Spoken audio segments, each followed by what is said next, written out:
আদিবা, আমরা কি বাবু নিব না? কি যোগ্যতা আছে তোমার আবার বাবু নিতে চাইছো? সন্তান জন্ম হওয়ার পর কি না খেয়ে থাকবে? তাই বলে আমরা কি এতদিন পরও বাবু নিব না? আমি বেকার বলে কি আমার বাবা হওয়ার অধিকার নেই? না, নেই। তোমার হয়তো লাজ লজ্জা না থাকতে পারে, কিন্তু আমার আছে। তোমার ভাই ভাবি কি বলবে একবার ভাবছো? এতে ভাই ভাবির কথা আসছে কেন? আচ্ছা, সত্যি কি টাকা সবকিছু? চুপ, আর একটাও কথা না। আমার ভালো লাগছে না এসব। কোন পাপ করেছিলাম জীবনে যার ফলস্বরূপ তোমার সাথে বিয়ে হয়েছে? বলেই আদিবা রুম থেকে বেরিয়ে গেল। তিহাম তার যাওয়ার দিকে তাকিয়ে আছে এক দৃষ্টিতে। তিহাম কিছুক্ষণ চুপচাপ বসে থেকে তার মায়ের কাছে গেল।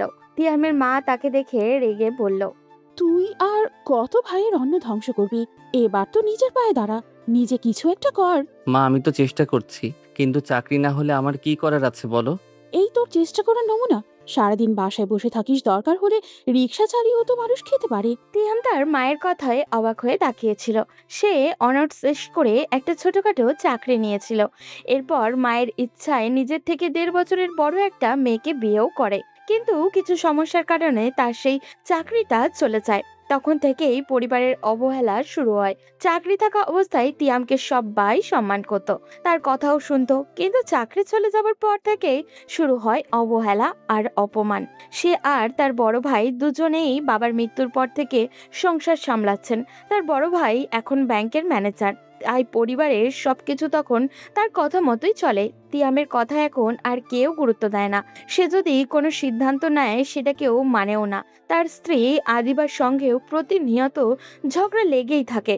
বিয়ের পর থেকে একদিনও শান্তিতে কাটাতে পারেনি সে। প্রতিটা রাতই কেটেছে ঝগড়া আর মানসিক চাপে। বড় ভাইও তাকে প্রতি মুহূর্তে কটু কথা বলে আঘাত করে। এসব সে আর সহ্য করতে পারছিল না। সারাদিন অফিসে অফিসে চাকরির জন্য ঘুরে ক্লান্ত শরীরে যখন বাসায় ফিরে, তখনই মায় আর স্ত্রীর চিৎকার শুনতে হয়। কারণ তার মনে করে সে বেকার হয়ে শুধু বসে বসে খায়, অথচ সে চেষ্টা করে যাচ্ছে দিন রাত। আজ তার মা রাগ করে বলেই দিলেন, রিক্সা চালিয়ে খাও। নিজের মায়ের মুখ থেকে এমন কথা শুনে তিহামও স্তব্ধ হয়ে গিয়েছিল। কখনো কল্পনাও করেনি এমন কিছু শুনবে। ঠিক তখনই তার স্ত্রী আদিবা তার কাছে এসে বলল, তিহাম, তোমাকে কতবার বলেছি তুমি কিছু একটা করো। ভাবি আমাকে প্রতিদিন খোটা দেয় এসবের জন্য। আমার স্বামী নাকি কোনো কাজ করে না, বসে বসে খায়। তার স্বামীর টাকায় আমরা নাকি চলাফেরা করি। এখন আমি কি করব? তাদেরকে কি জবাব দিব? ভাবি তো মিথ্যা বলেনি, আমরা তো ওনাদের টাকাতেই খাই। এখন তো আমার চাকরি নেই। তো তুমি একটা কিছু করো না কেন? আমাকে এইভাবে কত অপমানিত হতে হবে? আমার বাড়িতে যেখানে আমি রাজরানী ছিলাম, বিয়ের পর এখানে আসার পর থেকে বারবার ভাইয়া ভাবি আর মায়ের কটু কথা শুনতে হয়। তোমাকে বিয়ে করে আমার জীবনটাই ধ্বংস হয়ে গেল। তিহাম তখন তার ছেলের একটা হাসি দিয়ে রুম থেকে বেরিয়ে আসলো। বেরিয়ে আসার সময় শুনতে পেল তার বউ বলছে, এখন চলে যাচ্ছ কেন? আমাকে অপমানিত হতে দেখতে তো তোমার ভালোই লাগে। কোনো কথা বললেই আমাকে এড়িয়ে চলার চেষ্টা করো। আমাকে কত বড় বড় ঘর থেকে ছেলেরা বিয়ের প্রস্তাব দিয়েছিল, কিন্তু আমি তাদেরকে বিয়েতে না করে দিয়ে তোমাকে যে কেন বিয়ে করতে গেলাম, আর আমার বাবা মাই বা কেন রাজি হলো, সেটাই তো আমি বুঝতে পারি না। তিহাম বাইরে বেরিয়ে গেল। একা হাঁটতে হাঁটতে ভাবছিল, একজন বেকার ছেলের জন্য ঘরে বসে থাকা যতটা যন্ত্রণাদায়ক, রাস্তার পাশে দাঁড়িয়ে সে দেখছিল বিভিন্ন মানুষের কর্মস্থল যাচ্ছে আসছে। একসময় সেও এমন করেই চলাফেরা করত, কিন্তু এখন কেবল একটা চাকরির অভাবে তাকে নিজের মা পর্যন্ত অপমান করে। এ যেন তার জীবনের সবচেয়ে নির্মম বাস্তবতা। একটা ছেলে যখন নিজের ঘরে বেকার অবস্থায় বসে থাকে, তখন পরিবারের কেউই তাকে পছন্দ করে না। কিন্তু একটা চাকরি জোগাড় করে কতটা কষ্টকর সেটা কি কেউ জানে? আজ দেশের প্রায় অর্ধেক মানুষই বেকারভাবে ঘোরাফেরা করছে, কিন্তু আমাদের সমাজ এখন নারীরা প্রাধান্য পাচ্ছে। নারীরা প্রাধান্য পাচ্ছে বলতে বোঝানো হচ্ছে যে যে কোনো ক্ষেত্রে নারীদেরকে সহজ পথ দেখানো হচ্ছে। যখন একটা ঘরের মধ্যে 2টা মেয়ে চাকরিজীবী হয়, তখন তাদের টাকায় কখনোই একটা সংসার চলে না, যেমনটা স্বাভাবিক নিয়মে একজন পুরুষের টাকায় চলে। যদি কোনো একটা স্থানে 20 জন পুরুষ চাকরিজীবী হয়, তখন সেই স্থানে 20 জন পুরুষের টাকায় 20টা সংসার চলে, এটা শতভাগ নিশ্চিত। কিন্তু 10টা মেয়ে চাকরিজীবী হলে সেও 10টা মেয়ের মধ্যে মাত্র 2টা মেয়ের পাওয়া যাবে যাদের টাকায় সংসার চলে। বাকিরা সবাই শখের বশে চাকরি করে। মানুষের সামনে কর্পোরেট অফিসের চাকরিজীবী পরিচয় দিতেও অনেকে সামর্থ্যবান পরিবারের মেয়েরাও শখের বশে চাকরি নেয়, কিন্তু তাদের এই শখের বশে চাকরির কারণে কয়েকটা ছেলে বেকার ঘুরতে হয়, সেটা কেউ কখনো কল্পনাও করে না। যেখানেই যাবেন দেখবেন নারীরা সুবিধা পাচ্ছে। এটা কোনো মেয়ের দোষ না, বরং এটা আমাদের তথাকথিত নারীবাদী নামের গুটি কয়েক নারী লিপসুর পরিকল্পনা। বাস কন্ট্রাক্টর থেকে শুরু করে নাইট গার্ড, সব জায়গায় এখন নারীদের বিচরণ। এর কারণ হিসেবে দিন শেষে একটাই জিনিস দাঁড়ায়, সেটা হলো বিপরীত লিঙ্গের প্রতি মানুষের আকর্ষণ। অধিকাংশ জায়গায় সেলসম্যান হিসাবে সুন্দরী নারী রাখা হয় শুধু এটা নিশ্চিত করার জন্য যে তাকে দেখে যদি কাস্টমার আসে। কিন্তু আসলে কি আমাদের সমাজের নারীদের কাজ এটা? একটা সময় ছিল যখন নারীরা অবহেলিত ছিল, তাদেরকেও অপমান অত্যাচার করা হতো, কিন্তু এখন নারীরা উপযুক্ত সম্মান পাচ্ছে, কিন্তু পুরুষরা অবহেলিত। আমি নারীবাদী সমাজের বিরোধিতা করছি না, শুধু এটাই বলে যাচ্ছি যে যে কোনো জায়গায় যোগ্যতার ভিত্তিতে চাকরি দেওয়া হোক। যে মেয়ের পরিবারের উপার্জনের কেউই নেই, যার পরিবারের আর্থিক অবস্থা সচ্ছল নয়, তার চাকরি করার ব্যাপারে আপত্তি করার প্রশ্নই ওঠে না। আমার আপত্তি সেই মেয়েদের নিয়ে যারা সচ্ছল পরিবারে থেকে উঠে এসে নিজেদের যোগ্যতার চেয়ে বড় জায়গায় চাকরি নেয়, কোনো অবৈধ উপায় অবলম্বন করে, সেটা হোক ঘুষ দিয়ে বা কোনো অবৈধ সম্পর্কে জড়িয়ে। এতে যে দোষ শুধু মেয়েদের তা কখনোই নয়, গুটি কয়েক নারী লিপ্সু লোকের জন্যই। আর এই অবস্থা ছেলেরা নাকি সহজে কাঁদে না। তাহলে কি তিহাম কাঁদছে কেন? অনার্সে টপ করা ছেলেটি কি এতটাই যোগ্যতাহীন যে তার একটা সেলসম্যানের চাকরিও হচ্ছে না? এক এক সময়ে তার ইচ্ছা করে এই পৃথিবী ছেড়ে চলে যেতে, কিন্তু পারে না, কারণ অজানায় একটা বাধা পেছন দিক থেকে আটকে ধরেছে। ছেলেরা মরতে পারে না, ছেলেরা আত্মহত্যা করতে পারে না, কারণ প্রত্যেকটা পুরুষ মানুষের পিছনে জড়িয়ে থাকে একটা পরিবার ও একটা সম্পর্ক। তিহাম বাইরে কিছুক্ষণ সময় কাটিয়ে বাসায় ফিরল। রাতে যখন সবার সাথে ডিনার করতে বসলো, তখন তার মা তাদের দুই ভাইকে উদ্দেশ্য করে বলল, তিহাম, ইমন, দুজন খুব মনোযোগ দিয়ে শোনো। তোমাদের মামাতো বোনের বিয়ে, তারা তোমাদের বিয়েতে তো অনেক উপহার সামগ্রী দিয়েছেন। আর আমার ভাইকে আমি সবসময় পাশে পেয়েছি যে কোনো কাজে, তাই তার একমাত্র মেয়ের বিয়েতে আমাদেরকে বড় করে কোনো একটা গিফট দিতে হবে। আমি আমার বাপের বাড়িতে নিজের সম্মান ধ্বংস হতে দিতে পারবো না, তাই তোমরা যে করেই হোক টাকার ব্যবস্থা করে দাও। কমপক্ষে 30,000 টাকা দরকার। মা, তুমি জানো আমার চাকরি নেই, আর আমাদের পরিবার চালাতেই কত কষ্ট হয়। এর মধ্যে আবার 30,000 টাকা দিয়ে গিফট দেওয়ার দরকার কি? তুই কি বলছিস? ভেবে বলছিস? তোর মামা তোর বাবার মৃত্যুর পর থেকে যে কোনো কাজে আমাদেরকে সহযোগিতা করে। আর তোর মামা কত বড় লোক জানিস? তাদেরকে 3 থেকে 4,000 টাকার গিফট দিলে তারা কি সেটা গ্রহণ করবে? তাদেরকে বড় করে কিছু একটা দিতে হবে। ঠিক বলেছ মা, ওদেরকে বড় করে কিছু একটা দিতে হবে। আমি তোমার ছেলেকে বলে দিব, সে তোমাকে 15,000 টাকা দিয়ে দিবে। কিন্তু তোমার ওই ছেলেকে বলো যাতে সেও 15,000 টাকা তোমাকে দেয়। আমাদের উপর একা ভরসা করলে তো হবে না, দুজনকেই সমানভাবে টাকা দিতে হবে। দুজনেই এই পরিবারের ছেলে, তাই দুজনকেই সমানভাবে ভাগ দিতে হবে। ভাবি, তুমি জানো আমার চাকরি নেই, তাহলে কেন সবসময় এমন কথা বলো?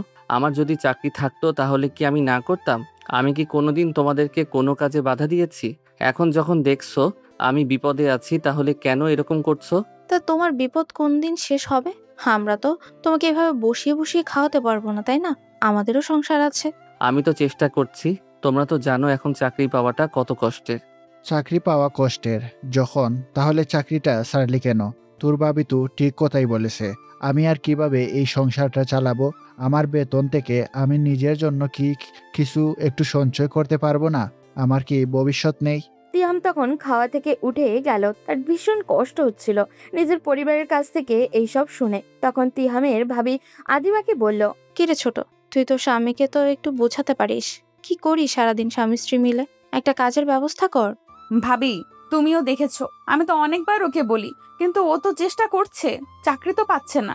চাকরি না পেলে তুই তোর বাপের বাড়ি থেকে কিছু নিয়ে আয়, এনে আমাদেরকে দে। যে করে হোক এই সংসারে সমানভাবে দুজনকে টাকা তো দিতে হবে। এভাবে বসিয়ে খাওয়ানো সম্ভব না রে। কি বলছো ভাবি? আমি আমার বাবাকে এখন বলবো যে আমার স্বামীর চাকরি নেই, তুমি আমাকে টাকা দাও? আমার বাবার বাড়িতে আমার কোনো মান সম্মান থাকবে? আমার বোনের স্বামীরা কত টাকা পয়সা গিফট আমার বাবা মাকে দেয়, এর মধ্যে আমি যদি আবার উল্টা পাল্টা তাদের সাথে টাকা চাই, তাহলে আমার কোনো ইজ্জত থাকবে? এত যখন সম্মান, তাহলে নিজের স্বামীকে একটু বোঝা। যে করেই হোক একটা চাকরির ব্যবস্থা করতে হবে তো, না হলে এই বাড়িতে আর কাউকে ফ্রিতে খাওয়াতে পারবো না আমরা। ভাবি, তুমি এরকম করে কথা বলছো কেন? এখন আমার শাশুড়ি বেঁচে আছেন, সকল সিদ্ধান্ত উনি নিবেন। তুমি আমাকে না খাওয়ানোর কে? তুমি এরকম করে কথা বলছো কেন মা? তুমি দেখছো? মা কি বলবে? এই পরিবারের সব খরচ তো আমার স্বামীই দেয়, সুতরাং আমি এই পরিবারের কথা বলার সবচেয়ে বড় দাবিদার। আদিবা তখন তার শাশুড়ির দিকে তাকায়, কিন্তু তিনি কোনো কথা বলেন না, কারণ সেও নিশ্চুপ হয়ে বসে থাকা ছাড়া আর কোনো উপায় নেই। বয়সের ভারে নুয়ে পড়া বৃদ্ধা মহিলাও যে এখন তার ছেলেদের উপরেই নির্ভরশীল। আদিবা মুখ ভার করে ঘরে আসলো, এসে তিহামকে বলল, তুমি আর আমাকে কত অপমান করাবে, কত অসম্মান করাবে সবার সামনে? তোমাকে বিয়ে করে আমার জীবনটা ধ্বংস হয়ে গেছে। আমি এখন কি করব তুমি আমাকে বলে দাও। আমি কি করবো আদিবা? বলো। আমি কি কম চেষ্টা করছি? এই মানসিক চাপ আমাকে ধ্বংস করে দিচ্ছে। তোমরা আমাকে একটু শান্তিতে থাকতে দাও প্লিজ। আমি এসব কিছু বুঝি না। তুমি যে করেই হোক একটা চাকরি ম্যানেজ করো এই সপ্তাহের ভেতরে, না হলে আমাকে অপমান করতে করতে ওরা মেরেই ফেলবে। আমি আর এই বাড়িতে থাকতে চাই না। যতদিন পর্যন্ত তুমি চাকরি না পাও ততদিন আমি বাবার বাসায় থাকবো। এর মানে কি তুমি এই বাড়ি ছেড়ে চলে যাবে? হ্যাঁ, আমি তোমার সাথে আর সংসার করতে চাই না।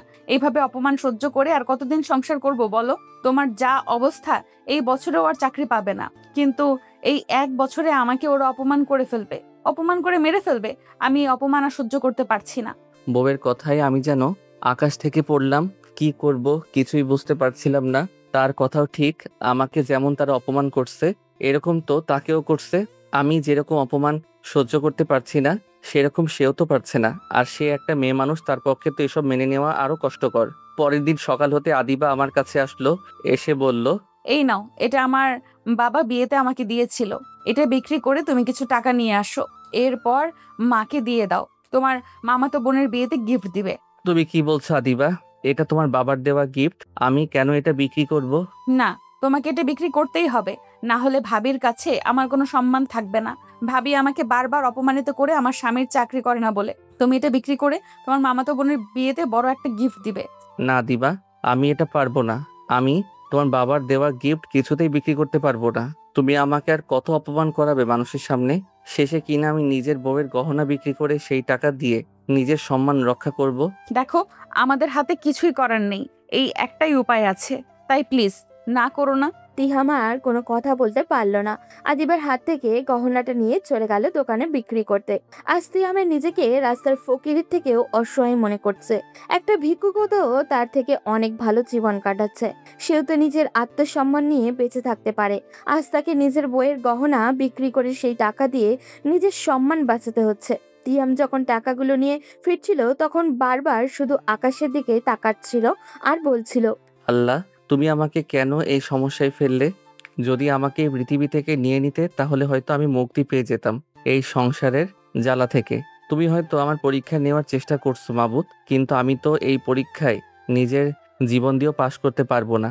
আমি যে বড় অসহায় হয়ে পড়েছি, চারদিক থেকে আসা আঘাত আমি তো সহ্য করতে পারছি না। আমি কি করব? আমাকে বাঁচার একটা পথ বলে দাও মাবুদ। তিহাম কান্না করতে করতে বাসায় ফিরল। বাসায় ফিরে এসে মায়ের হাতে 15,000 টাকা ধরিয়ে দিয়ে বলল, এই নাও মা, তোমাদের যা ইচ্ছা করো, যাকে ইচ্ছা গিফট দাও। তোমাদের সম্মান তো অনেক বড় হয়ে গেছে, এই নাও তোমাদের সম্মান রক্ষা করো। কি রে তিহাম, তুই এতগুলো টাকা কোথায় পেলি? তোর কাছে তো কোনো টাকা থাকার কথা নয়, তাহলে টাকা কোথা থেকে এলো? সেটা নিয়ে তোমাদের চিন্তা করতে হবে না। তোমাদের টাকার দরকার ছিল, আমি টাকা এনে দিয়েছি। টাকা কোথা থেকে এসেছে এসব জিজ্ঞাসা করার কি দরকার? তোমরা টাকা পেয়ে গেছো, নিয়ে চলে যাও। আরে মা, বুঝতে পারছো না? কোথা থেকে হয়তো কোনো খারাপ কাজ অথবা চুরি করে নিয়ে এসেছে। এতগুলো টাকা এই ফকির কোথা থেকে পাবে? মুখ সামলে কথা বলো ভাবি। তুমি যাই ইচ্ছা বলে যাবে আর আমি সেটা সহ্য করে যাব, এটা কিন্তু না। আমাকে অন্য কারো মতো ভেবো না। অনেক সহ্য করেছি তোমার অত্যাচার, তুমি এবার সীমা লঙ্ঘন করছো। আমি কেন চুরি করে টাকা নিয়ে আসবো? এতই যখন সৎসাহস, তাহলে টাকা কোথায় পেয়েছো সেটা বলতে সমস্যা কি? বলো, তুমি টাকাগুলো কোথায় পেয়েছো? তিহাম তখন লজ্জায় মাথা নিচু করে বলল, তোমরা শেষে আমাকে অপমান করেই ছাড়লে। তোমাদেরকে আমি কি বলতাম? আমি নিজের বউয়ের গহনা বিক্রি করে এই টাকাগুলো নিয়ে এসেছি। এগুলো নিয়ে তোমরা যা ইচ্ছা করতে পারো। তোমরা তো আমার জীবনটাকে ধ্বংস করে দিয়েছো। তিহামের ভাবি তখন একটা রহস্যময় হাসি দিয়ে সেখান থেকে চলে গেল। আর তিহামের মা তার কাছে এসে বলল, এটা তুই কি করছিস? নিজের বউয়ের গহনা বিক্রি করে দিয়েছিস? তুই এতটা নিচে নামতে জানতাম না তো। আমাকে এই কথাটা বলার আগে তোমার লজ্জা লাগলো না মা? তুমি আমার নিজের মা হয়ে আমাকে এত অপমান করলে, কত কথা শোনালে টাকার জন্য। একজন মা তো এমন জঘন্য হতে পারে না। বলে বলেই তিহাম রাগ করে সেখান থেকে নিজের রুমে চলে আসলো। রুমে এসে দেখলো তার বউ কারোর সাথে কথা বলছে। তিহাম প্রথমে ভাবলো তার কোনো বান্ধবী হবে। এভাবে দিন চলতে লাগলো। যত দিন যাচ্ছে অপমানের পরিমাণ আরো বেড়ে যাচ্ছে। তিহামের নিজেকে শেষ করে দিতে ইচ্ছা করছিল। এভাবে 1 মাস কেটে গেল। হঠাৎ একদিন তিহাম দরজায় নক না করেই রুমে ঢুকে গেল। রুমে ঢুকে যে অবস্থা দেখলো তার জন্য সে প্রস্তুত ছিল না, কারণ তার বউ কারোর সাথে ভিডিও কলে কথা বলছে। ওপাশে থাকা মানুষটাকে আদিবা বলছিল, তুমি কোনো চিন্তা করো না রিফাত, আমি তোমার কাছে চলে যাব। এই ছেলেটাকে আমি ডিভোর্স দিয়ে দিব। বিয়ের পর থেকে আমাকে একটা দিন শান্তিতে রাখতে পারেনি। আমাকে দিনের পর দিন অপমান করেছে। সারা দিন বেকার ঘুরে বেড়ায়, কোনো কাজ করে না। আমি এই মাসের ভেতরেই ওকে ডিভোর্স দিব। তুমি সবকিছু ব্যবস্থা করে রাখো, আমি তোমার কাছে চলে আসব। কথাটি শুনে তিহাম যেন নিজের কানকে বিশ্বাস করতে পারছিল না। আদিবা ফোন রেখে তখন তিহামকে সামনে দেখলো। তখন সেও অবাক হয়ে তাকিয়ে আছে তিহামের দিকে।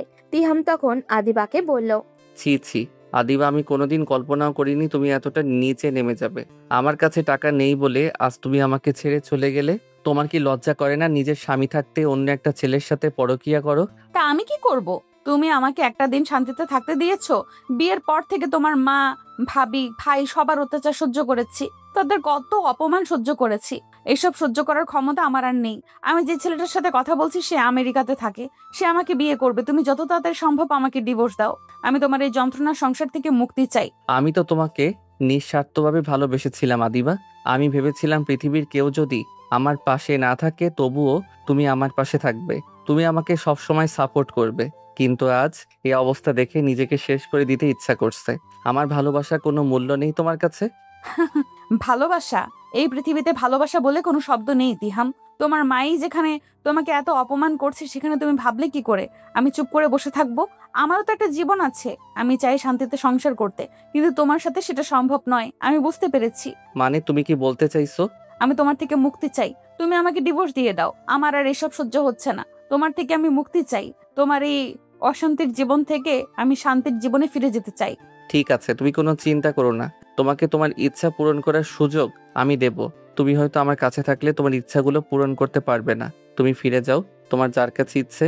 আমি আর তোমাকে বাধা দিব না। তিহাম অনেক কষ্টে কান্না আটকে সেখান থেকে চলে আসলো। তিহামের সামনে এমন একটা সময় এসেছে যে সময়টা সে না পারছে এড়িয়ে চলে যেতে, আর না পারছে সহ্য করতে।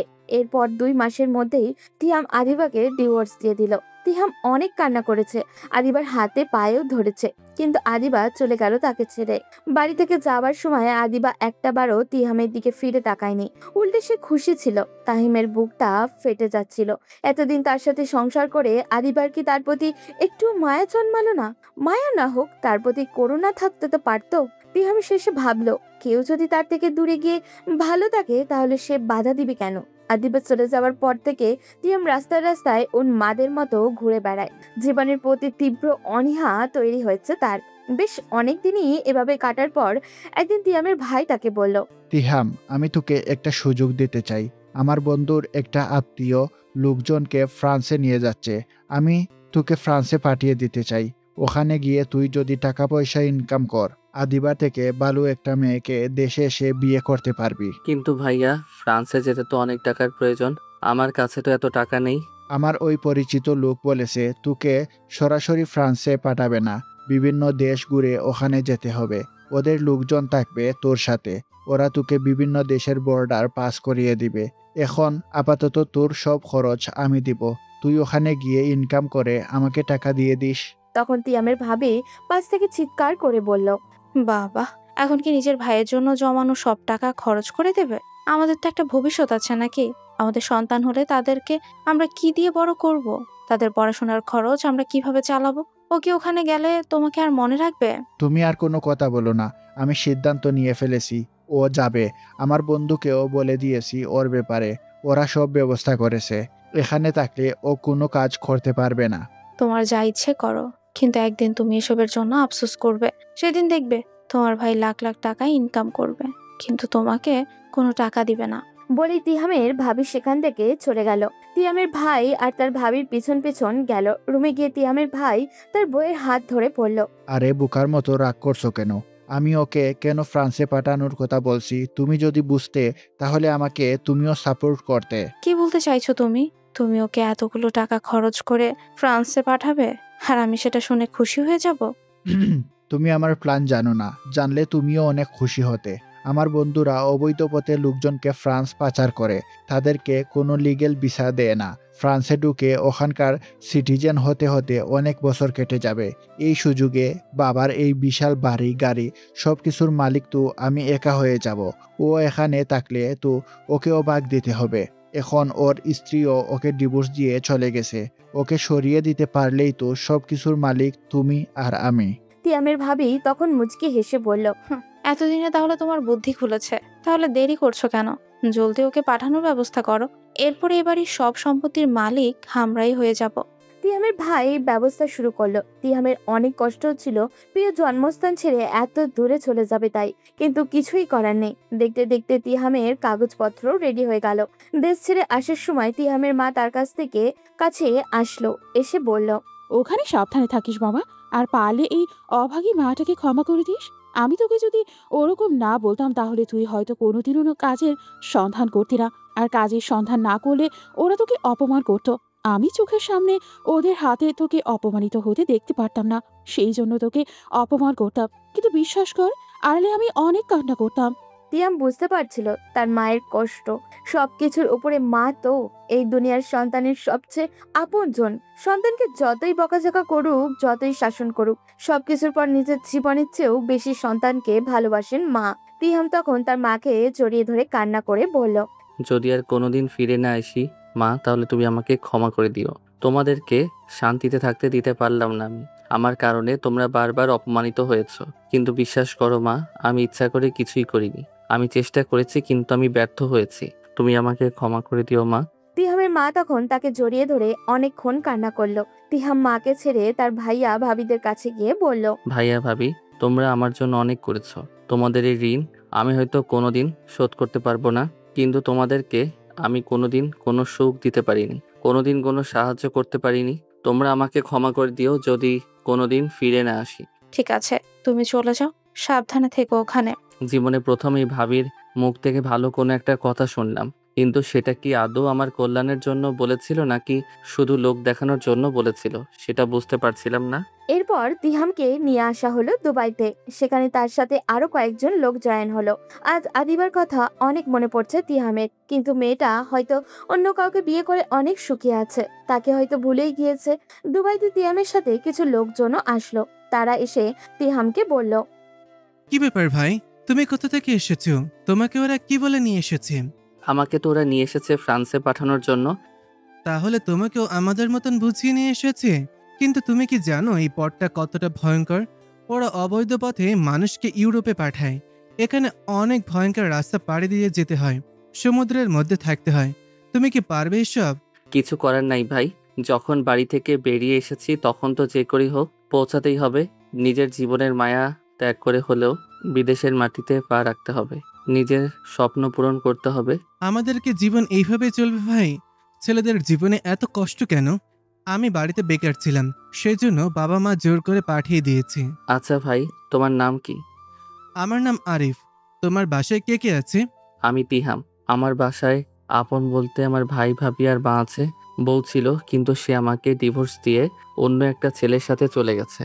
আমি বেকার ছিলাম বলে ভাই ভাবি আমাকে অনেক অপমান করত। শেষ পর্যন্ত তারা আমাকে এভাবে বিদেশে পাঠিয়ে দেওয়ার প্ল্যান করলো। তুমি কোনো চিন্তা করো না ভাই, আমি আছি তোমার সাথে। যেখানে আমরা যাব একসাথেই যাব। জীবনে কিছু করতে পারি আর না পারি, কখনো কারোর সাথে বিশ্বাসঘাতকতা করিনি ভাই।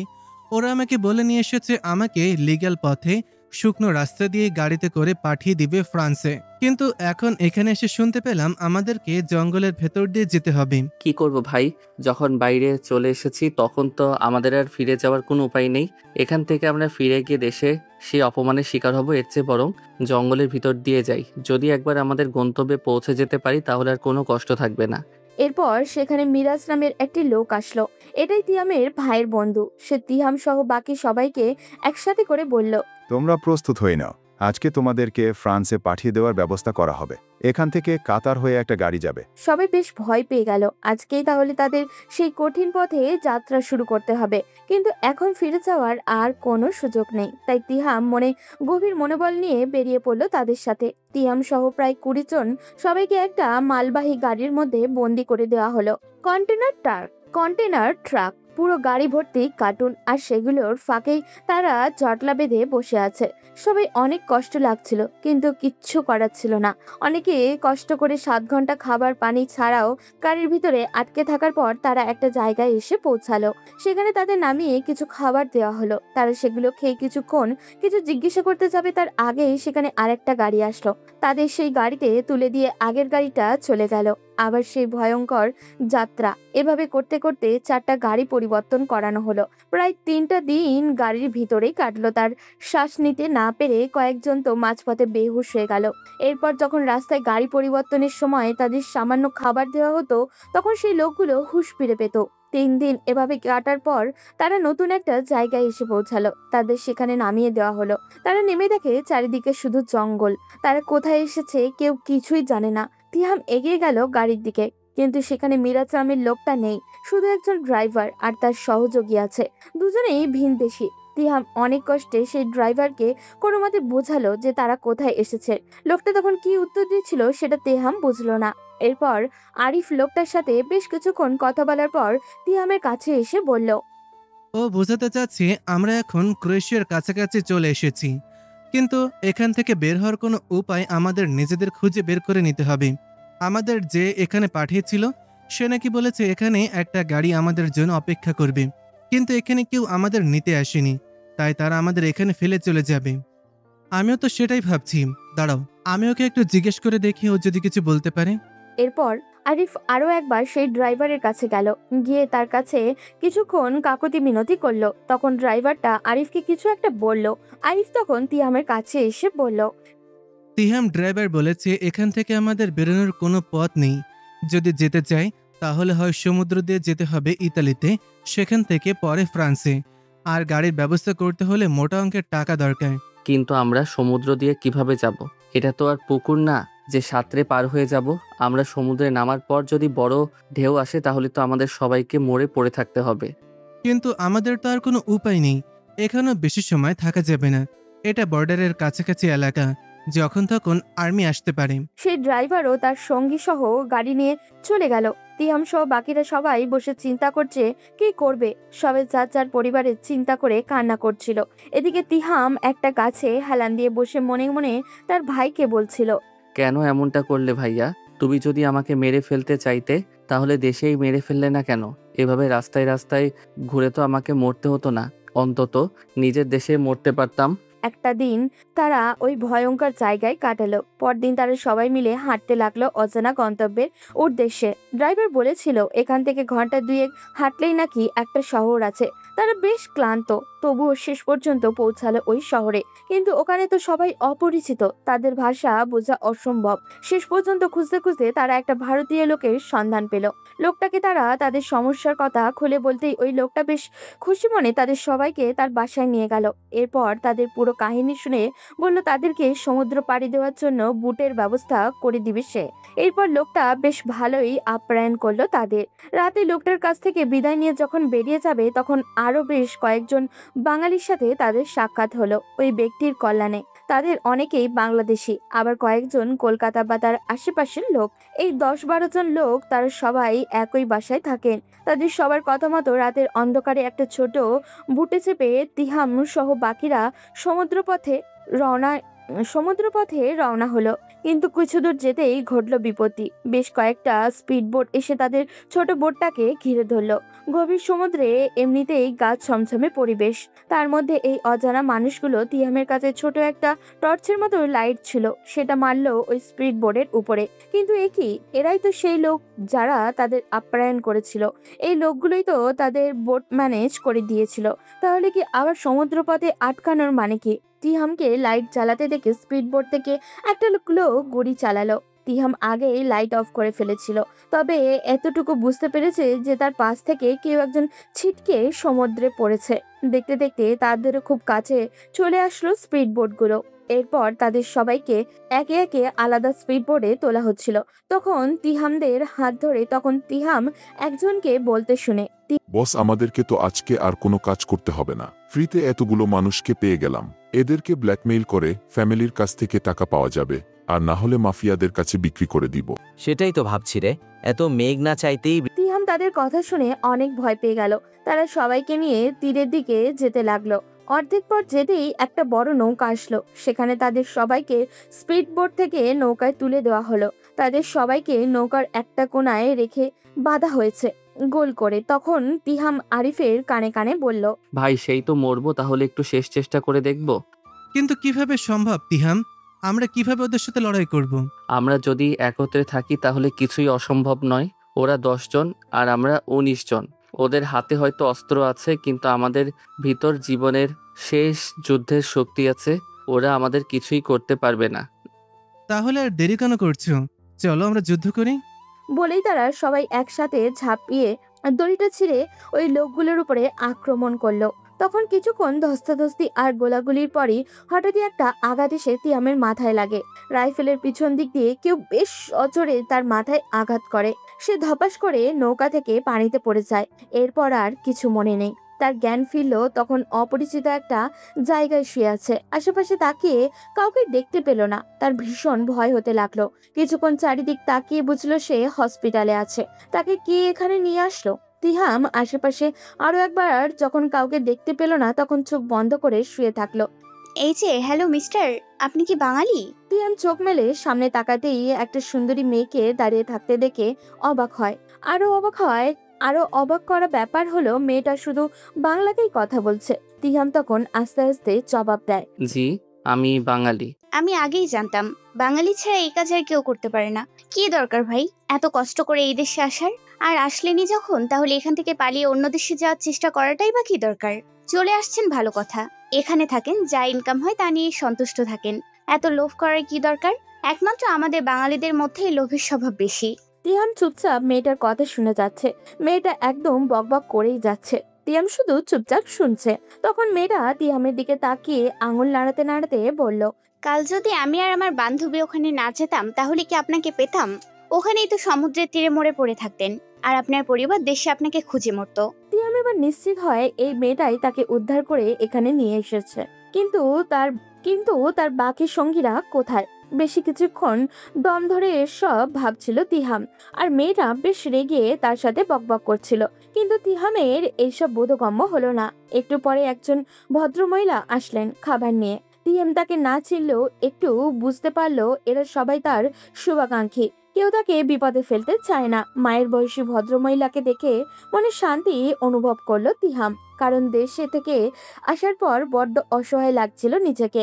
ভদ্রমহিলা তিহামের কাছে এসে বললেন, বাবা, তোমার এখন শরীর কেমন অবস্থা? গতকাল রাতে আমার মেয়েও তার বান্ধবী তোমাকে পেয়েছে। সমুদ্রের তীরে নাকি পড়েছিলে। রাতে একবার এসে তোমাকে দেখে গিয়েছিলাম। ভাবলাম দেশ থেকে এসেছো, এসব খাবারে তুমি হয়তো অভ্যস্ত নও, তাই নিজের হাতে রান্না করে নিয়ে আসলাম। তিহামের চোখ বেয়ে জল গড়িয়ে পড়ল। একজন অপরিচিত মানুষের জন্য তাদের এত চিন্তা। তিহামকে কাঁদতে দেখে ভদ্রমহিলার মাথায় হাত বুলিয়ে দিয়ে বললেন, তোমার কি কোথাও কষ্ট হচ্ছে বাবা? নাকি তোমার গন্তব্যে পৌঁছতে পারোনি বলেই কান্না করছো? ভয় পেও না বাবা, যদি ভাগ্যতে আল্লাহ লিখে রাখেন তাহলে তুমি তোমার গন্তব্যে পৌঁছতে পারবে। এখন হয়তো তোমার কপালে নেই, তাই এই পরিস্থিতির সম্মুখীন হতে হয়েছে। তিহাম চুপচাপ শুনল সবকিছু। ভদ্রমহিলা তাকে খাবার খাইয়ে দিলেন। রাতে বিশ্রাম নেওয়ার আর চিকিৎসায় মোটামুটি সুস্থ অনুভব করছে সে। মাথায় হালকা ব্যথা এখনো হচ্ছে, কিন্তু এখন সে যাবে কোথায়? সে যখন এসব চিন্তা করছিল তখনই সেই মেয়েটা তার সামনে বসে বলল, এই যে মিস্টার, এদিকে তাকান। এই দেশে কি আপনার কোনো আত্মীয় স্বজন আছে? দেখে তো মনে হচ্ছে না এই দেশের ভাষা জানেন। এখন হসপিটাল থেকে কোথায় যাবেন? তিহাম চুপ করে গেল। সত্যিই তো, সে এখন যাবে কোথায়? তার যাবার তো কোনো জায়গা নেই, আর দেশে ফিরে যাবে সেই সামর্থ্যও নেই। শরীরে হসপিটালের পোশাক, নিজের পোশাকটাও পর্যন্ত আর কাছে নেই। তিহাম তখন কাঁদতে লাগলো। এটা দেখে মেয়েটার মা তিহামকে জড়িয়ে ধরে বলল, ভয় পেও না বাবা, কি হয়েছে আমাদের খুলে বলো, আমরা তোমাকে সহযোগিতা করব। তোমাকে এখানে কে নিয়ে এসেছে? তিয়াম একটু সময় নিয়ে বলতে শুরু করলো তার সাথে ঘটে যাওয়া সব ঘটনা। সব শুনে মেয়েটা আর তার মা হয়ে তিহামের দিকে তাকিয়ে আছে। ভদ্রমহিলা রীতিমতো কান্না করে দিয়েছেন এমন কাহিনী শুনে। মেয়েটা তার মায়ের সাথে চোখের ইশারায় কিছু একটা বলল। তখন সেই ভদ্রমহিলা তিয়ামের হাত ধরে বললেন, দেখো বাবা, তুমি তো এই দেশে লিগাল নাও, পালিয়ে এসেছো। পুলিশ তো তোমাকে পেলেই ধরে নিবে। তুমি এক কাজ করো, তুমি আমাদের সাথে চলো।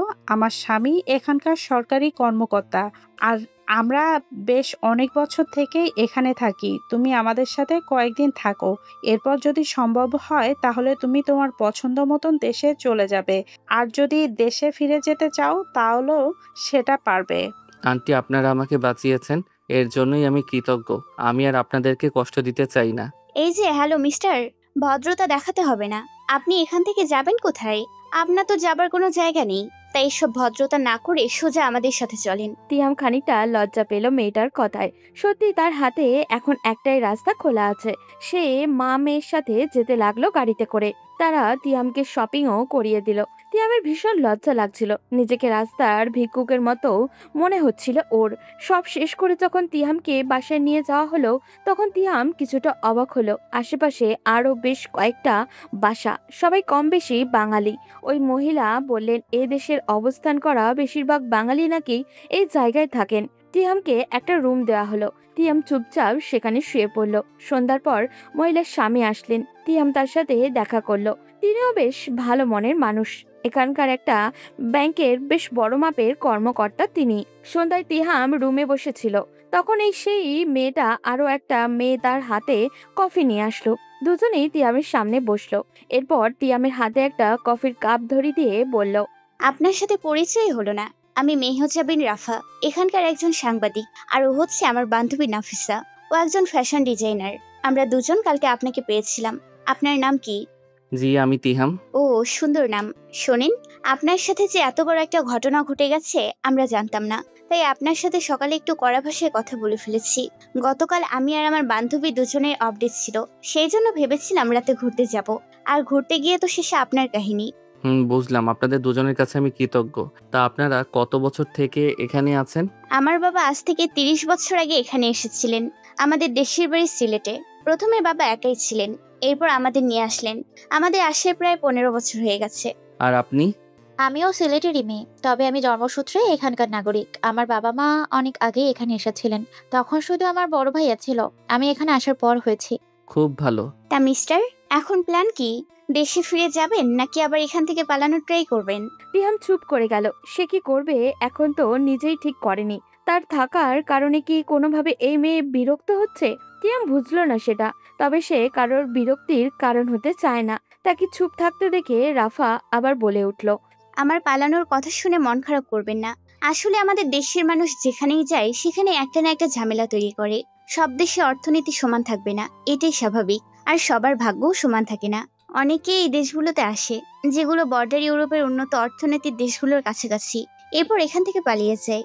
এর কারণে এদেশের মানুষের মনে আমাদের দেশের প্রতি একটা খারাপ ধারণা তৈরি হয়, যার ফলে এখানে থাকা মানুষদেরকেও এই দেশের মানুষ বিশ্বাস করতে পারে না।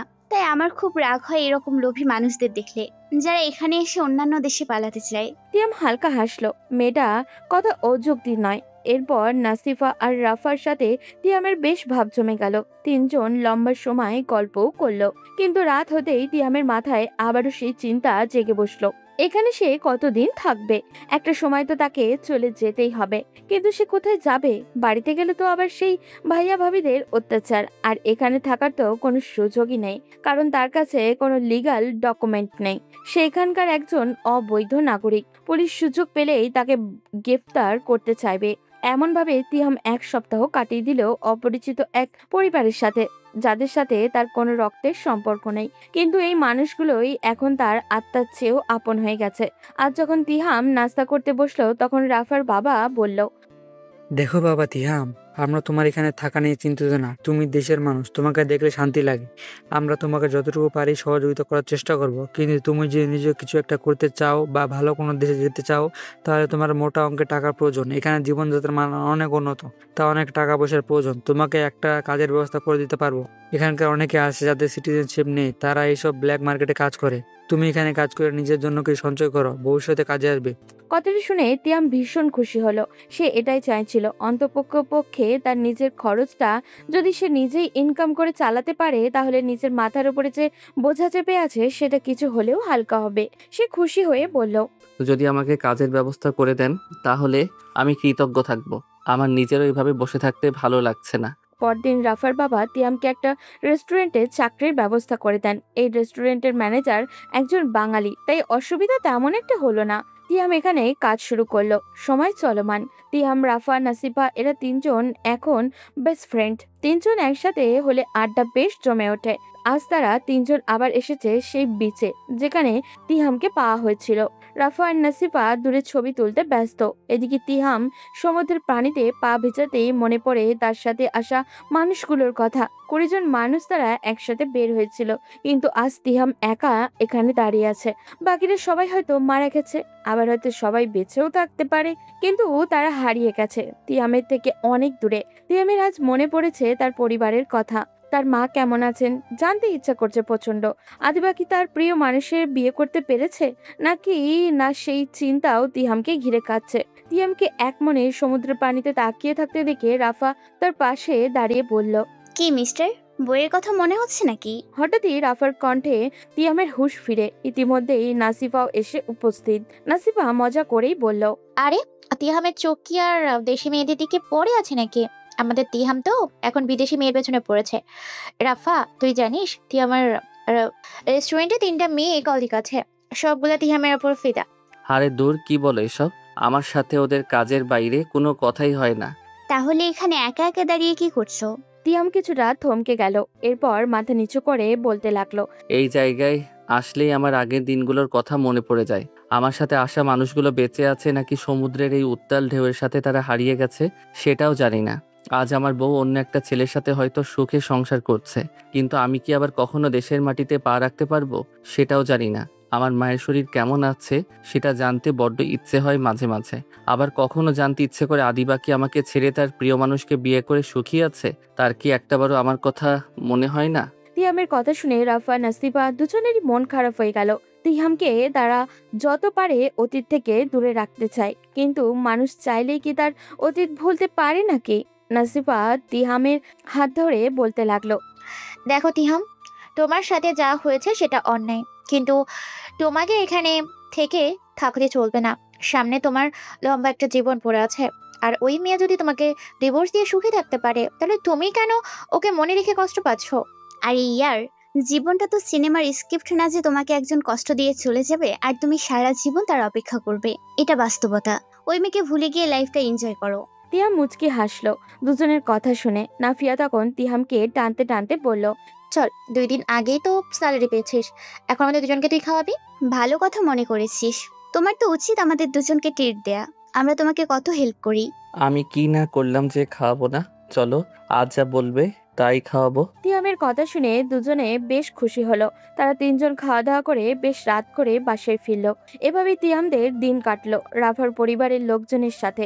রাফা বা তার পরিবার হোক কিংবা নাসিফা, তিহাম তো একটা জিনিস এখানে এসে বুঝেছে যে এখানকার সবাই নিজেদের কাজ নিয়ে বড্ড সিরিয়াস। পুরো সপ্তাহে 2 দিন অফ ডে থাকে, ওই 2 দিন তারা একসাথে আড্ডা দেয়। রাফার বাবা মা তিহামকে খুব স্নেহ করেন। বেশ কয়েক মাস কেটে গেছে এভাবেই। লাস্ট কয়েক মাস থেকে তিহাম লক্ষ্য করেছে তার প্রতি রাফা একটু বেশি সিরিয়াস। আজকাল নাফিসার সাথেও বেশি কথা বলে না রাফা, তিহামের উপরে রাগ দেখায়। তিহাম বুঝে না রাফার এই অতিরিক্ত কেয়ার মানে কি। মেয়েটা কি তবে তাকে নিয়ে কিছু ফিল করে? ওদিকে রাফা এই কয়েক মাস তিহামের প্রতি বড় দুর্বল হয়ে পড়েছে। এমনিতেই বাবা মা বিয়ের জন্য চাপ দিচ্ছেন, কিন্তু রাফার এই সাদা চামড়ার ছেলেদের উপরে বিশ্বাস নেই। এদের চরিত্রের কোনো ঠিক থাকে না।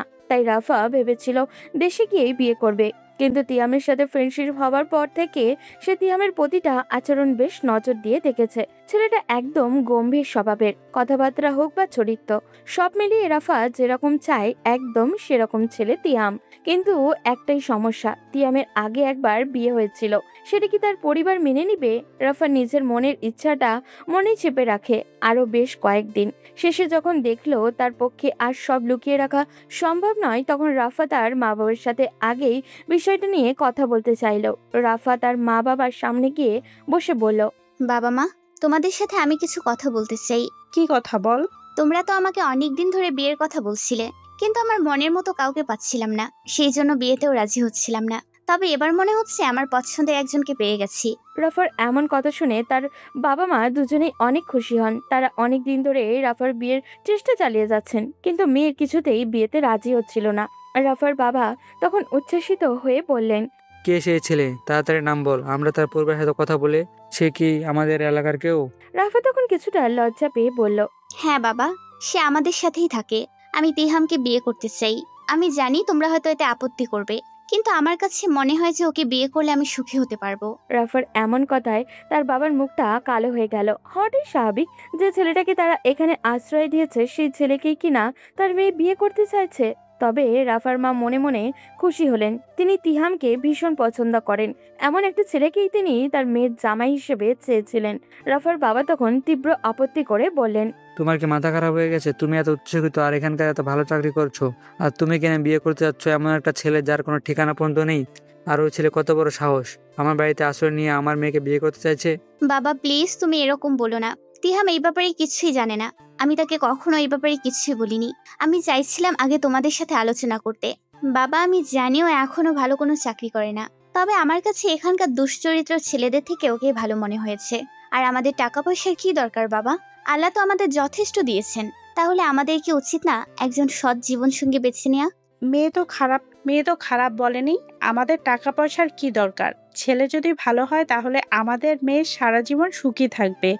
আর টাকা দেখে যদি একটা খারাপ ছেলের হাতে মেয়ে তুলে দিই তাহলে মেয়েটা সারা জীবন কষ্ট করবে। কিন্তু ওই ছেলে তো আরো একবার বিয়ে হয়েছিল। হ্যাঁ বাবা, আমি জানি ওর আগে একবার বিয়ে হয়েছিল, কিন্তু সেই মেয়েটা তো ওকে ছেড়ে গেছে। এখানে তো ওর কোনো দোষ নেই। সে তো ইচ্ছে করে আমাকে ডিভোর্স দেয়নি। তোমরা প্লিজ আপত্তি করো না। আমার জীবন, আমি চাই না আমার মা বাবার অমতে বিয়ে করতে। তাই তোমরা প্লিজ আমাকে সাপোর্ট করো। রাফার বাবা বেশ চিন্তায় পড়ে গেলেন। তিনি এখন কি বলবেন? রাফার মা স্বামীকে বোঝাতে লাগলেন। অবশেষে রাফার বাবা রাফাকে জড়িয়ে ধরে বললেন, ঠিক আছে মা, তোর যদি মনে হয় তুই তিয়ামকে বিয়ে করলে সুখে থাকবি তাহলে আমার কোনো আপত্তি নেই। তুই ওর সাথে কথা বলতে পারিস। লাভ ইউ বাবা। আমি জানতাম তুমি আমার ইচ্ছেকে মূল্যায়ন করবে। এরপর রাফা নাসিফাকে ব্যাপারটা জানায়। নাসিফা শুনে তো ভীষণ খুশি। তার দুই বেস্ট ফ্রেন্ড বিয়ে করবে, এটাই তো অনেক। কিন্তু আসল কথা হচ্ছে তিহাম এখনো ব্যাপারটা কিছুই জানে না। সন্ধ্যার পর যখন তিহাম ডিউটি শেষ করে বাসায় ফিরল, তখন রাফাকে দেখে অবাক হয়ে বলল, কি ব্যাপার, আজকে কি কাজ নেই? সন্ধ্যার আগেই দেখছি বাসায়। না, আজকে ছুটি নিয়েছি। বাব্বা, তুমিও কাজে ফাঁকি দাও? ফাঁকি কই দিলাম, আজকে আমার লাইফের খুব গুরুত্বপূর্ণ দিন। তোমার বার্থডে তো 1.5 মাস আগেই চলে গেছে, তাহলে আজকে আবার কি? দুজনে কথা বলতে বলতে তিহামের রুমে চলে এসেছে। রাফা তিহামের কাছে এসে তিহামের গলা দুহাতে জড়িয়ে ধরে বলল, বার্থডে ছাড়া কি মানুষ সেই জীবনে আর কোনো স্পেশাল দিন থাকতে পারে না? অবশ্যই থাকতে পারে, কিন্তু সেটা কি? তিহাম রাফার হাতটা সরিয়ে দিতে চাইলে রাফা আরো শক্ত করে তিহামের গলা জড়িয়ে ধরে তিহামের মুখটা নিজের মুখের কাছে নিয়ে এসে বলে, তিহাম, তুমি কি কিছুই বোঝো না? তিহাম এবার ভয় পেয়ে গেল। রাফা কি তার সাথে খারাপ কিছু করবে? সে তোতলাতে তোতলাতে বলল, রাফা, কি করছো? ছাড়ো আমাকে, কেউ দেখে ফেললে খারাপ ভাববে। কেউ কিছু ভাবে না, আগে আমার প্রশ্নের উত্তর দাও। রাফা, তুমি করতে চাইছো? আমি সত্যিই বুঝতে পারছি না, প্লিজ এরকম করো না। রাফা এবার কিছুটা রাগ দেখিয়ে বলল, তিহাম, আমি এত ঘুরিয়ে পিছিয়ে কথা বলতে পারি না। আমার তোমাকে ভালো লাগে, আমি তোমাকে বিয়ে করতে চাই। তুমি কি আমাকে বিয়ে করবে? তিহাম যেটা সন্দেহ করেছিল সেটাই হয়েছে। এই মেয়েটা যে তাকে নিয়ে অন্য কিছু ফিল করছে তা তিহাম আগেই বুঝেছিল, কিন্তু তখন সেটাকে ভুল মনে হলেও আজ আর কোনো সন্দেহই থাকলো না। তিহাম রাফার থেকে জোর করে নিজেকে সরিয়ে নিয়ে বলল, পাগল হয়ে গেছো? তোমার বাবা মা শুনলে আমাকে কি ভাববে একবার ভেবে দেখেছো? আমি তোমাদের বাসায় বিপদে পড়ে আশ্রয় নিয়েছি, আর তুমি এসব কথা বলছো? আমার পক্ষে তোমাকে ভালোবাসা সম্ভব না। কেন সম্ভব না তিহাম? কারণ আমার অতীত, আমি আগেও একবার বিয়ে করেছি, আর এখন আমার অবস্থান আর তোমার অবস্থান আকাশ পাতাল পার্থক্য। রাফা তিহামের কথা শুনে তিহামের দিকে এগিয়ে আসলো। এরপর আবারও তিহামের হাত ধরে বলল, তুমি খামোখায় এত টেনশন নিচ্ছ। আমাকে এতটাও বোকা ভেবো না মিস্টার তিহাম। আমি আমার মা বাবার সাথে কথা বলেই তোমাকে এই প্রস্তাব দিয়েছি। এখন ডিসিশন তোমার। তিহাম ভীষণ চিন্তায় পড়ে গেল। রাফার প্রতি তারও একটা দুর্বলতা আছে, কিন্তু এর মানে তো এটা নয় যে এই বাড়িতে আশ্রয় নিয়ে এই বাড়ির মেয়েকেই বিয়ে করবে। দেখো রাফা, তোমার জন্য আমার চেয়ে হাজার গুণ ভালো ছেলে পাওয়া যাবে। আর আমার নিজের কোনো ঠিকানা নেই। তুমি আমাকে বিয়ে করে কেন নিজের জীবন বিপদে ফেলবে? এই মিস্টার, আমি যেটা বলেছি সেটার উত্তর দাও। আমাকে নিয়ে এত চিন্তা তোমার করতে হবে না। তুমি আমাকে বিয়ে করবে নাকি না, জাস্ট এটা বলো। না, কিন্তু বলা যাবে না থিয়াম, আমার মেয়েকে আমি কোনোদিন কিছু দিইনি, এমন হয়নি, তাই রাজি হয়ে যাও।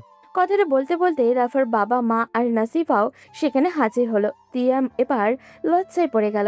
নাসিফা এসে তিয়ামের সামনে দাঁড়িয়ে হালকা হেসে বলল, কি রে, তলে তলে টেম্পো চালাও আর আমাকে একবারও বললি না? এত বড় ধোকা আমার সাথে। তিয়াম আর কি বলবে, অবশ্য সেও রাজি হলো। পরদিন থেকে বিয়ের তোড়জোড় শুরু হলো। দেশের বাইরে বিয়ে, সবারই যার যার কাজ আছে, তাই বড় আয়োজন চাইলেও সম্ভব না। 4 দিন পর ছোট পরিসরে তাদের দুজনের বিয়ে সম্পন্ন হয়। তিয়ামের নিজেকে বড্ড অসহায় লাগছিল। আগের বার যখন আদিবার সাথে তার বিয়ে হয় তখন কত আয়োজন ছিল, কত আত্মীয় স্বজন উপস্থিত ছিল, কিন্তু আজ তিহাম একা।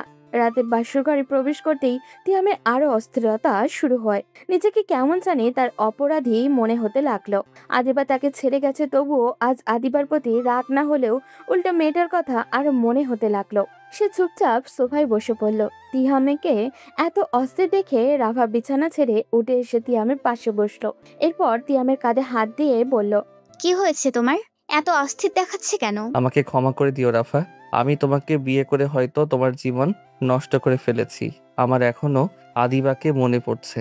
আমার কেন জানি মনে হচ্ছে আমি তাকে ধোঁকা দিচ্ছি। আমি তোকে সত্যিই ভালোবাসতাম। রাফা বুঝলো তিয়ামের মনের অবস্থা। সে রাগ অভিমান দূরে থাক, উল্টো তিহামকে নিজের বুকের সাথে চেপে ধরে বলল, তিহাম, আমি কখনোই তোমার জীবন থেকে আদিবাকে মুছে দিতে চাই না। আমি চাই তুমি আমাকে আমার মতো করে ভালোবাসো। তোমার অতীতে যা হয়েছে তা নিয়ে আমি কখনোই তোমায় ভুল বুঝবো না। কিন্তু আমার তো উচিত ছিল তোমাকে বিয়ে করার আগে নিজের অতীতটাকে ভুলে যাওয়া। এটা ভুল তিহাম। মানুষ যখন নিজের অতীত ভুলে যায় তখন বেপরোয়া হয়ে যায়। হ্যাঁ, অতীতকে নিয়ে পড়ে থাকতে নেই, তবে অতীতকে একদম ভুলে যেতেও নেই। অতীত আর বর্তমানের সংমিশ্রণই আমাদের জীবন। তিহাম এবার শান্ত হলো। সে রাফাকে জড়িয়ে ধরলো। রাফা পরম আবেশে মিশে গেল তার প্রিয় মানুষের বুকে। তাদের এই রাত হয়ে থাকুক সারা জীবনের স্মৃতি। এরপর থেকে তিহাম আরো দায়িত্বশীল হয়ে গেল। তার জীবন এখন আর একা নয়, তার সাথে জড়িয়ে গেছে আরো একটা মানুষ। রাফা এখানকার বেশ নামকরা রিপোর্টারের সাথে এখানকার সিটিজেন। তাই রাফাকে বিয়ে করার বছর খানেকের মধ্যেই রাফা আর তার বাবার সুপারিশে তিয়াম ক্রোয়েশিয়ার সিটিজেনশিপ পেয়ে যায়। তিহাম প্রতিদিন এটারই স্বপ্ন দেখত, কারণ তার ভীষণ ইচ্ছা সে তার মায়ের জন্য কিছু করতে পারেনি জীবনে। এই শেষ বয়সে সে তার মাকে এখানে নিজের কাছে এনে রাখতে চায়। তিহাম দিন রাত এক করে পরিশ্রম করে যায়। রাফাও তার সাথে সবসময় সাপোর্ট দিয়ে গেছে। তিহামের লজ্জা লাগছিল নিজের শ্বশুরের বাসায় থাকতে। তার ইচ্ছা সে একটা ছোটখাটো ঘর কিনবে, সেটা হবে তার একান্তই নিজের। এখানে সে তার মাকে এনে রাখবে। টানা 3 বছর প্রচেষ্টার পর আজ তিহাম আর রাফা দাঁড়িয়ে আছে এয়ারপোর্টে। তিহামের তর সইছে না মাকে দেখার। তিয়ামকে এমন বাচ্চামো করতে দেখে রাফাও ভীষণ আনন্দ হচ্ছিল। সে তিয়ামের হাত জড়িয়ে ধরে বলে, তিহাম, বিশ্বাস করো, তোমার সাথে পরিচয় হবার পর থেকে আজ প্রথম তোমাকে এত খুশি দেখলাম। তোমার এতদিনের স্বপ্ন পূরণ হচ্ছে। আজ আমার থেকে সুখী মানুষ এই দুনিয়ায় আর কে আছে? বলে তিহাম রাফাকে জড়িয়ে ধরে। রাফাও তিহামের বুকে মুখ গুজে বসে থাকে। প্রত্যেকটা মানুষকেই তো এটাই স্বপ্ন, তার প্রিয় মানুষটাকে ভালো থাকবে, সুখে থাকবে, এটাই দেখা। কেউ কি কখনো নিজের প্রিয় মানুষগুলোর খারাপ চায়? অবশেষে তিহামের অপেক্ষা ফুরালো। তার মাকে দেখলেও এয়ারপোর্ট থেকে বের হচ্ছেন। তিহাম দৌড়ে গিয়ে মাকে জড়িয়ে ধরে কান্নায় ভেঙে পড়ল। তিহামের ইচ্ছে ছিল তার ভাই ভাবিকেও এখানে আনবে, কিন্তু তারা আসতে রাজি না। তাই সে শুধু তার মাকে নিয়ে এসেছে। তিহামের মাও এতদিন পর ছেলেকে দেখে কথা বলার শক্তি হারিয়ে ফেললেন। তিহাম রাফার সাথে আগেই কথা বলিয়ে দিয়েছিল তার মায়ের। রাফা গিয়ে তার শাশুড়ি মাকে সালাম করলো। এরপর তিহাম তার মাকে নিয়ে রওনা দিল নিজেদের বাসার উদ্দেশ্যে। তিহাম আর রাফা দুজন মিলেই নিজেদের টাকায় একটা ছোটখাটো বাড়ি কিনেছে এখানে। হ্যাঁ, বাসাটা হয়তো এতটা বিলাসবহুল না, তবে এই বাসায় সুখ আছে। এখানে তিহাম শান্তি পায়। তিহাম তার মাকে বাসায় এনে পড়ল। মা, তুমি কি কখনো ভেবেছিলে তোমার এই বেকার ছেলে কখনো এই জায়গায় আসবে? তিহামের মা তখন ছেলের কপালে চুমু দিয়ে বললেন, আমি তোকে আরো বড় জায়গায় দেখতে চেয়েছিলাম, কারণ প্রতিটা বাবা মা চায় তার সন্তান এত উপরে উঠুক যেখানে কেউ পৌঁছাতে পারে না। হ্যাঁ, শুধু নিজের ছেলে বলে তাকে নিয়ে স্বপ্ন দেখলেন, কিন্তু আমাকে নিয়ে তো কিছু করলেন না। রাফা মুখ ফুলিয়ে কথাটা বলল। তিহামের মা তখন তিহামকে আর রাফাকে 2 হাতে জড়িয়ে ধরল। তিহামের জীবনের সর্বোচ্চ প্রাপ্তি এটাই। এই মুহূর্ত ভাষায় প্রকাশ করা সম্ভব না। আজ এই আনন্দের দিনে তিহামের মনে হচ্ছে আরিফ সহ যতজন তার সাথে আসতে গিয়ে নিখোঁজ হয়েছে, তিহাম প্রতিদিন তাদের প্রার্থনা করে তারা যেখানেই থাকুক ভালো থাকুক। আমরা জাতি হিসেবে বড্ড অধৈর্য আর লোভী। সুযোগের অভাবে আমরা সবাই ভালো মানুষ, কিন্তু আমাদের সবার উচিত যে অবস্থানে থাকি না কেন সেই অবস্থানের উপরে সন্তুষ্টি প্রকাশ করা। যখন মানুষ নিজের অবস্থানের উপরে সন্তুষ্টি হতে পারে তখনই সে হয়ে ওঠে দুনিয়ার সর্বোচ্চ সুখী মানুষ। যেমন তিহাম আজ সুখী হতে পেরেছে। তার জীবন চলতে থাকুক এভাবেই সুখী শান্তিতে। আজ এই পর্যন্তই, দেখা হবে পরবর্তী কোনো গল্পতে। সেই পর্যন্ত সবাই ভালো থাকবেন এবং সুস্থ থাকবেন। আল্লাহ হাফেজ।